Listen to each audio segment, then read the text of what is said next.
Barcelona have changed their minds about Xavi. He was off, he was back in, and now he's off again. Hansi Flick looks set to replace him. Joining us now, former Tottenham, Manchester United, Cov, Wimbledon frontman, and these days Spanish football expert Terry Gibson. Good afternoon, Terry. Good afternoon, Paul. Good afternoon, Andy. This is a surprise, but there's been a few murmurings, hasn't there, in the last week or so that this could happen. Yeah, I have to be honest. It was something we expected that might happen in the summer. They do have another game against Sevilla at the weekend.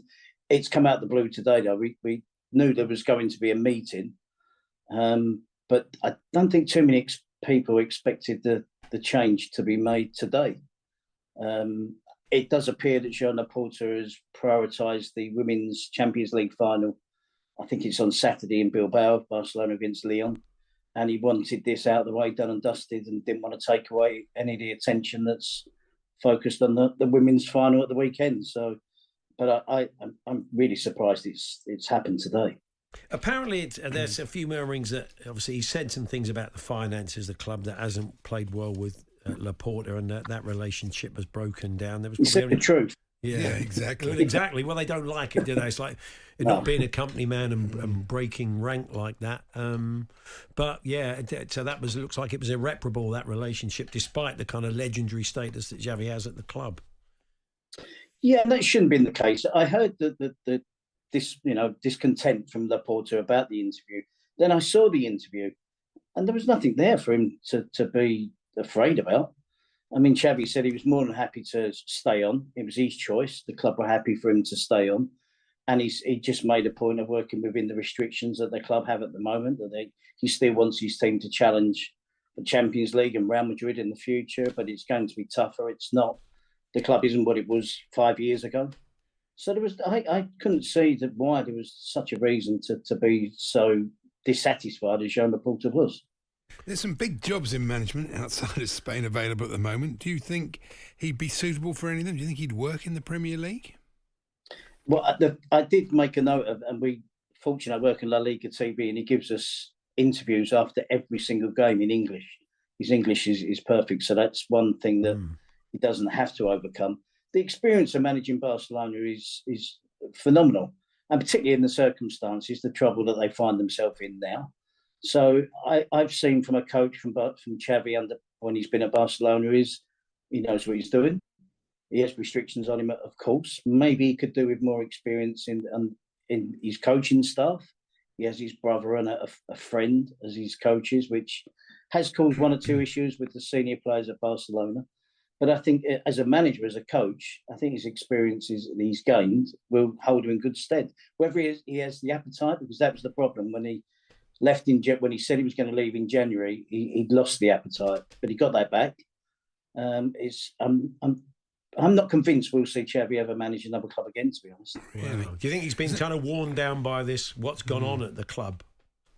Yeah, when he resigned in January, it would come on the back of a 5-3 home defeat against Villarreal, and he got criticism, of course. Just being Xavi doesn't exempt you from any criticism from the media and the fans in Barcelona. And he said it was Barcelona job can be cruel and hurtful. And he was hurt. He was battered by it. The team then went on a really good run. And there was a clamour for him to change his mind. And when he did, everybody appeared to be happy. I have to say, though, when I saw the press conference between him and Laporta, I nearly threw up in my mouth because it was so funny. It was ridiculous. They were having a competition to see who could do the playful punch on the arm, the last. And it went on for about 3 minutes of patting each other on the back. And I thought, that didn't look too sincere. It looked a bit fake to me. So there's been a relationship there with Deco as well, which has caused one or two problems. Players that he wanted to sign, they didn't allow him. They went and bought their own players that they wanted to bring in. So, as I say, all that experience will hold him in good stead. Whether he goes on and takes another job, I don't know. But he has, as you said, Paul, been worn down by this whole experience, to be honest. As long as he knows the English for yes, boss, he'd be perfect for Chelsea. Yeah, yes, no problem at all. Definitely. And finally, Terry, what of Flick? What do you think the mood will be like in Spain around him coming in? It's a strange move, really. Yeah. It's slightly strange. Deco, who's the director of football, wanted Rafa Marquez, who is the B coach. So this is Joan Laporta's choice. Hansi Flick was, when Xavi announced he was going to leave back in January, he was the one name that everybody thought was going to get it. So I think he's been in the background waiting for the opportunity. Did fantastically well at Bayern Munich, but then most managers do.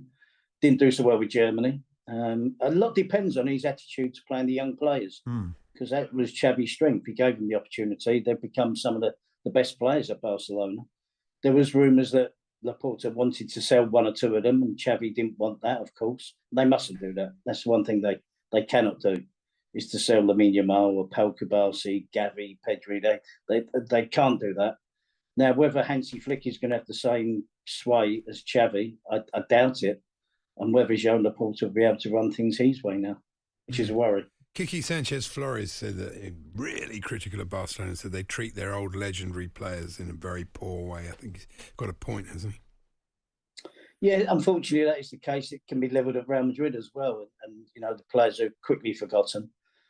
But it's all about the present for Barcelona. They don't have a fantastic reputation for forgotten heroes. But that's the nature of football nowadays. You're not wrong. Everyone's forgotten about me and Wimbledon and Coventry and all that. Long time ago now. It doesn't bother me. Yeah, cup finals, Cup Terry. finals, You got any cup final memories, I wonder? Yeah, I'm going to be looking forward to seeing the penalty saved by Dave Besson and the goal from Laurie Sanchez at some stage this weekend. It will be a first. If it's not shown as a highlight of an FA Cup final, it will be the first. So it's been a long time, but it's there every year. Well, a potential giant killing if Manchester United beat City tomorrow. So sounds bizarre saying that. It's true. Cheers, Terry. Good to talk to you. Thanks very much. Oh, Andy, always a pleasure. Thank you. Paul Hawksbee and Andy Jacobs, Monday to Friday afternoons 1 till 4 on AM, on DAB, via the talkSPORT app and on your smart speaker. talkSPORT.